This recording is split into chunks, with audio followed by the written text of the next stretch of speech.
હર હર મહાદેવ. તો તમારું બધાનું વૈષ્ણવી સત્સંગમાં સ્વાગત છે. તો આજે આપણે આ વિડીયોમાં 16 સોમવારની વ્રત કથા સાંભળવાની છે.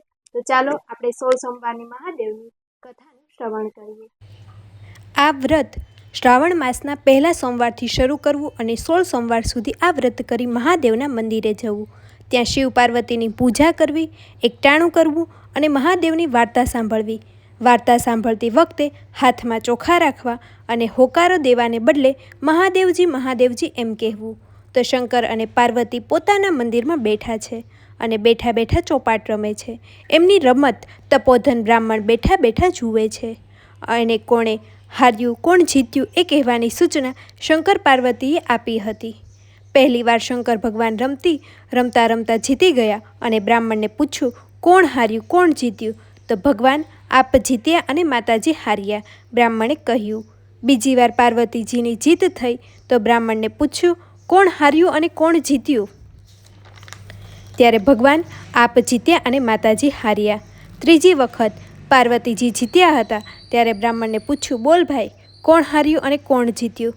ત્યારે ભગવાન, આપ જીત્યા અને માતાજી હાર્યા. આ તપોધન બ્રાહ્મણ 2 વખત જૂઠું બોલ્યો, કારણ કે એને તો શંકર ભગવાનને રાજી કરવા હતા.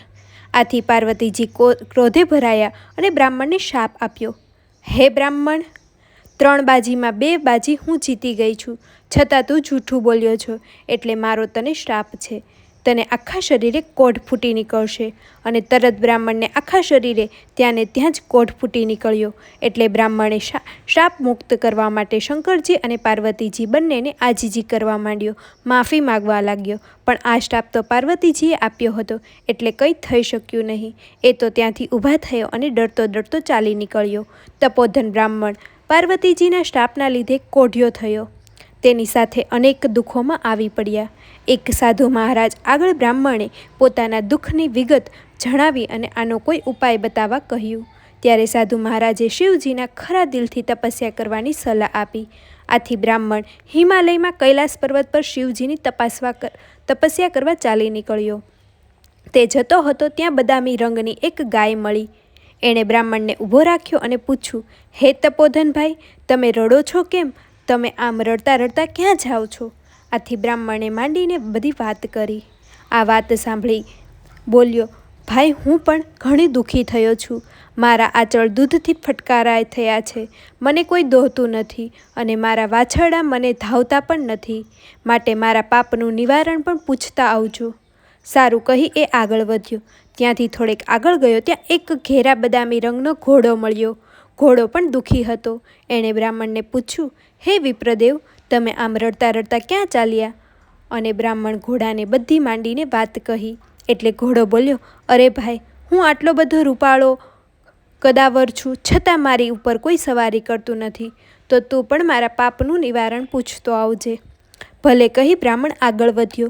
થોડેક દૂર ગયો ત્યાં રસ્તામાં એક ઘટાદાર આંબો આવ્યો.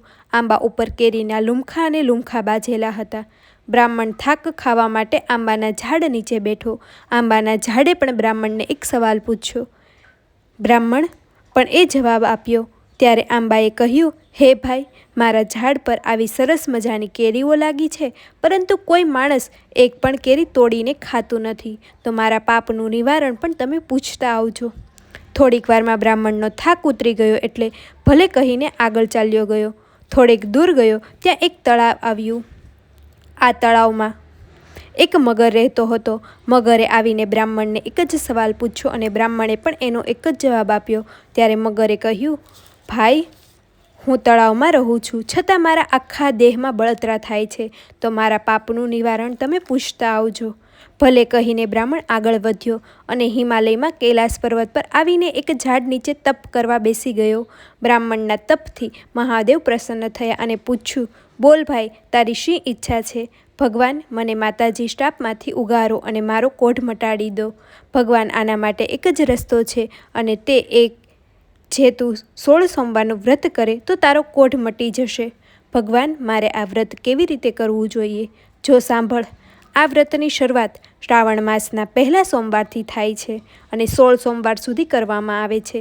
દર સોમવારે સવારમાં વહેલી ઉઠીને નાહી ધોઈને 4 દોરડાને ભેગા કરી થોડા અંતરે એક કરીને 4 ગાંઠ વાળવાની હોય છે. ત્યાર પછી તે દોરાને ગળામાં પહેરી લેવાનો હોય છે. પછી મહાદેવજીના દર્શન કરવાના. દર સોમવારે એકટાણું કરવાનું. આમ શ્રાવણ, ભાદરવો, આસો અને કારતક માસનો છેલ્લો સોમવાર આવે ત્યાં સુધી 16મો સોમવાર થાય છે. ત્યાં સુધી સોમવારના વ્રત કરવાના.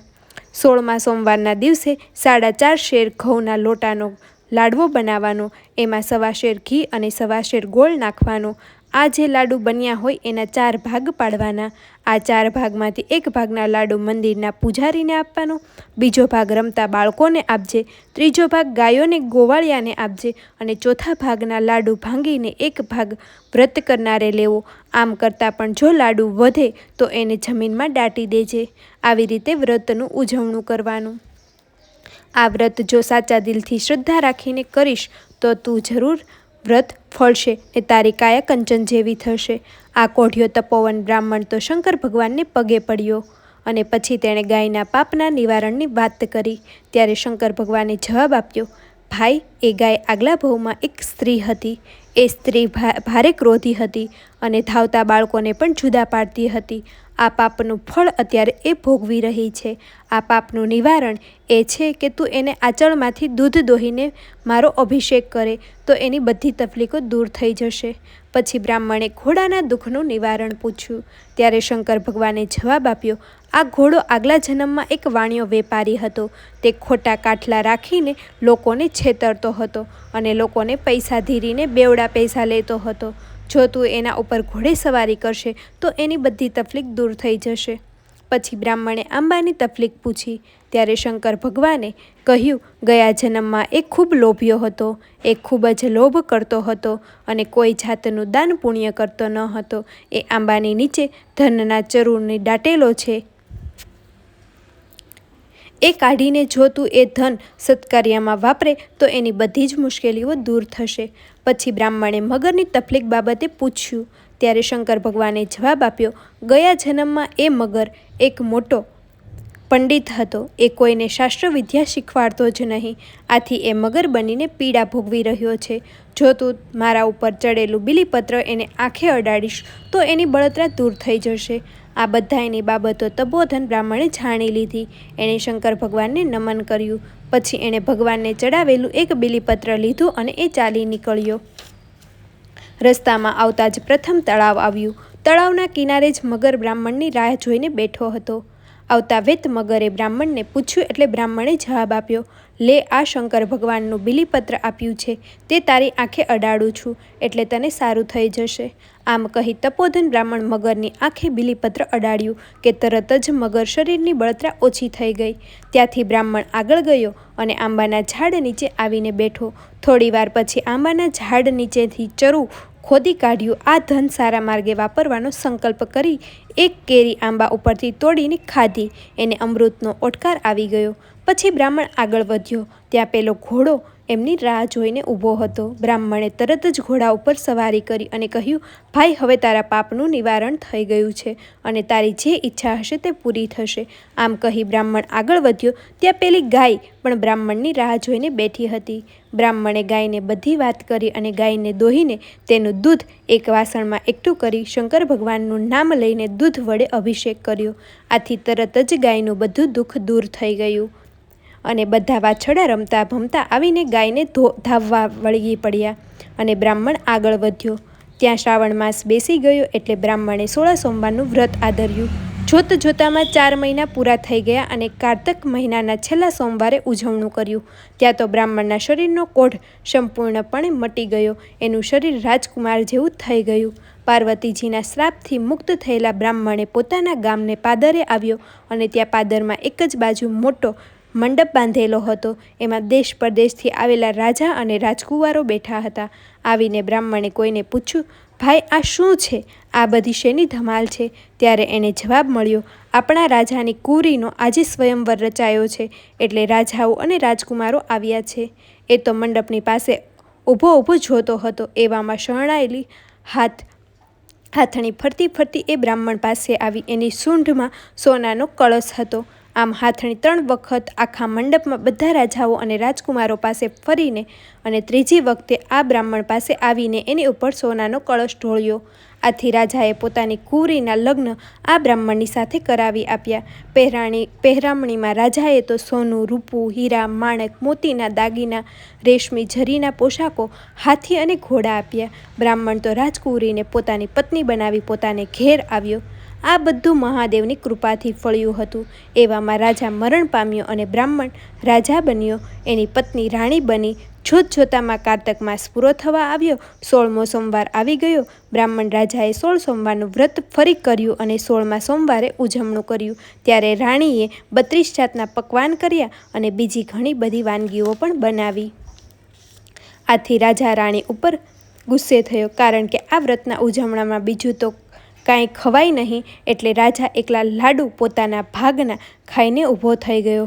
એ જ રાતે મહાદેવજી રાજાના સ્વપ્નમાં આવ્યા અને કહ્યું, હે રાજા, તારી રાણીએ તારા વ્રતમાં ભંગ પાડવાનો પ્રયત્ન કર્યો છે, માટે તું એને એક વખત દેશવટો આપી દે, એટલે એનું અભિમાન ઉતરી જશે. અને બીજે દિવસે સવારે રાજાએ રાણીને દેશવટો આપી દીધો અને પોતાના રાજ્યની બહાર તગડી મૂકી. રાણી તો ચોધાર આંસુએ રડવા પડી. રડતી રડતી એ એક ગામને પાદરે જઈ પહોંચી. ત્યાં આગળ એક ઝૂંપડીમાં એક ડોસી રેટીઓ કાતતી હતી. એને જોઈ રાણી એની પાસે ગઈ અને પીવા માટે પાણી માંગ્યું હતું. ડોશી ભલી હતી એટલે તેણે ઊભા થઈને પાણી આપ્યું અને રાણીનું દુઃખ એણે સાંભળ્યું. એટલે ડોશીએ રાણી ઉપર દયા આવી અને એણે રાણીને પોતાની સાથે રાખી. પણ આથી ડોશીના કામમાં નુકસાન થવા માંડ્યું. ડોશીના તાર વારંવાર તૂટી જતા હતા. સૂતર પણ ઓછું કતાતું હતું. આથી ડોશીએ તેને અપશુકન્યાળ ગણીને કાઢી મૂકી. ચાલતી ચાલતી એક કૂવા કાંઠે આવી. ત્યાં એક પનીહારી પાણી ભરતી હતી. એને પાણી પાવાની વિનંતી કરી. આથી એણે માટલું કૂવામાં ઉતાર્યું, પણ માટલું કૂવાની દિવાલ સાથે અથડાયું અને ભાંગી ગયું. આથી તેણે અપશુકન્યાળ ગણીને પાણી પાયા વગર જ કાઢી મૂકી. ચાલતા ચાલતા રાણી આગળ ગઈ. ત્યાં એક સંત મહાત્માની મઢી આવી. આ સંત મહાત્માએ રાણીને આશરો આપ્યો. આ રાણીએ સંત મહાત્માને જમવા બેસાડી અને થાળીમાં ભોજન પીરસ્યું. થાળી રાણીને આપી કે તરત જ થાળીમાં જીવડા બની ગયા. સંત મહાત્માએ આનું કારણ સમજી ગયા એટલે તરત જ એણે રાણીને કહ્યું, બેટી, તું મહાદેવની દોષિત છે, માટે તું શંકર ભગવાનનું વ્રત કર અને એ વ્રતની સમજણ પણ પાડ. થોડા વખતમાં જ શ્રવણ મહિનો આવ્યો રહ્યો છે એટલે રાણીએ એ વ્રતની શરૂઆત કરી. જોત જોતામાં 16 સોમવાર પૂરા થઈ ગયા અને વ્રતનું ઉજવણું કર્યું. એ જ રાતે શંકર ભગવાન બ્રાહ્મણના રાજાના સપનામાં આવ્યા અને કહ્યું, હે રાજન, તારી રાણી જંગલમાં તપ કરી રહી છે, માટે તું જઈ અને એને તેડી લાવ. તરત જ રાજા એને તેડવા માટે ચાલી નીકળ્યો. તે મહાત્માને મળ્યો અને મહાત્માએ રાણીને રાજા સાથે વિદાય કરી. રાજા રાણી મહાત્માના આશ્રમમાંથી નીકળી ચાલતા પડ્યા અને ચાલતા ચાલતા જતા હતા. ત્યાં રસ્તામાં એક પનીહારી ફૂટેલા ઘડા સાથે બેઠી હતી અને બેઠી બેઠી રડતી હતી. રાણીએ એને મંત્રેલો જળ ભરેલો ઘડો આપ્યો અને મહાદેવના વ્રતનો મહિમા કહી સંભળાવ્યો. આગળ જતાં ગાંગલિક ખાચણીની ઘાણી આવી, પણ ઘાણીમાંથી તેલ નીકળી ન રહ્યું હતું. રાણીએ આ વ્રત જાણી ઘાણી ઉપર પવિત્ર જળનો છંટકાવ કર્યો એટલે તરત જ ઘાણીમાંથી તેલ નીકળવા માંડ્યું. ગાંગલી ખાચણ રાજી રાજી થઈ અને રાણીને મહાદેવના વ્રતનો મહિમા સમજાવ્યો. આગળ જતા રસ્તામાં માલણની એક ઝૂંપડી આવી. માલણ કરમાયેલા ફૂલનો ઢગલો લઈને બેઠી હતી અને રડતી હતી. એની વાત સાંભળીને રાણીએ ફૂલ ઉપર પણ મંત્રો પવિત્ર જળનો છંટકાવ કર્યો. આથી તરત જ બધા ફૂલો ખીલી ઉઠ્યા અને રાણીએ એને મહાદેવના વ્રતનો મહિમા સમજાવ્યો. પછી રેટીઓ કાઢતી ડોશીની ઝૂંપડી આવી અને પોતે રેટીઓ ફેરવી લાંબા તાર કાઢી બતાવ્યા. એવામાં રાજા રાણી મહેલમાં આવી પહોંચ્યા. આખા નગરને રાજમહેલના મેદાનમાં જમવા માટે તેડાવ્યા, પણ ગામમાંથી એક કુંભારની સાસુ વહુ જમવા આવ્યા નહીં.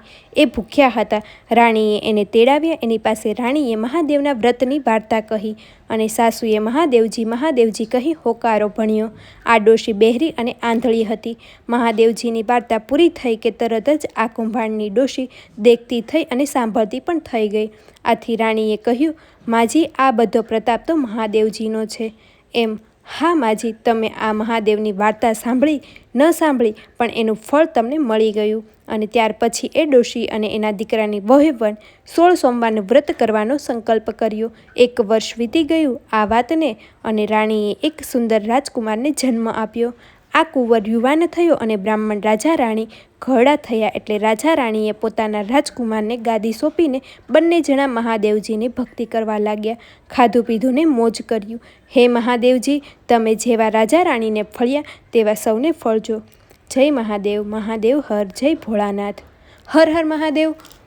ભક્તો, તમને આ વિડીયો પસંદ આવ્યો હોય તો વિડીયો લાઇક કરી દેજો, અને આવી જ રીતે અનેક વ્રતની કથાઓનું શ્રવણ કરવા માટે ચેનલને જલ્દીથી સબસ્ક્રાઈબ કરી દેજો. અને હા, કમેન્ટમાં હર હર મહાદેવ લખી દેજો. આ રીતે 16 સોમવારનું વ્રત કથા કરવાથી જેવી રીતે રાજા અને રાણીને મહાદેવજી ફળ્યા, એવી જ રીતે મારા સૌ ભક્તોને મહાદેવજી પ્રસન્ન થાય.